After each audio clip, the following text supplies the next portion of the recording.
Hi guys, so today we are gonna review the SilverCrest Personal Care 2-in-1 Hot Air Brush from Lidl. This is approximately 18 to 20 euros depending on which Lidl you go, but it's an ionic brush 2-in-1 with a hairdryer and brush straightening brush as well. It has a 180 centimeter cable with 1000 watts, 3-year warranty, and we're gonna unbox it today. You can see the label. It has a lot of features in ionic, flexible bristles, and whatnot.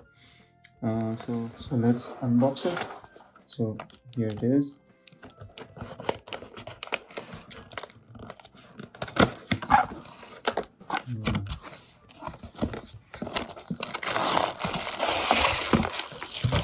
A lot of accessories.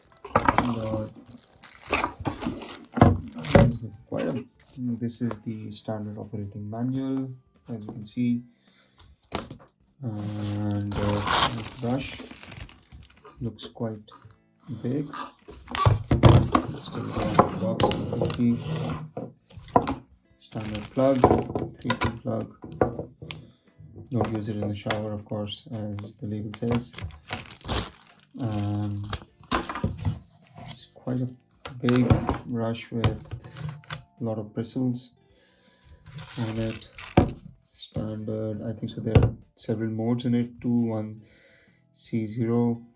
So probably C is for the curls. And right off the bat, standard. So has a heating component in it, as you can see inside, quite evident. So here it is, the SilverCrest 2-in-1 hot air brush.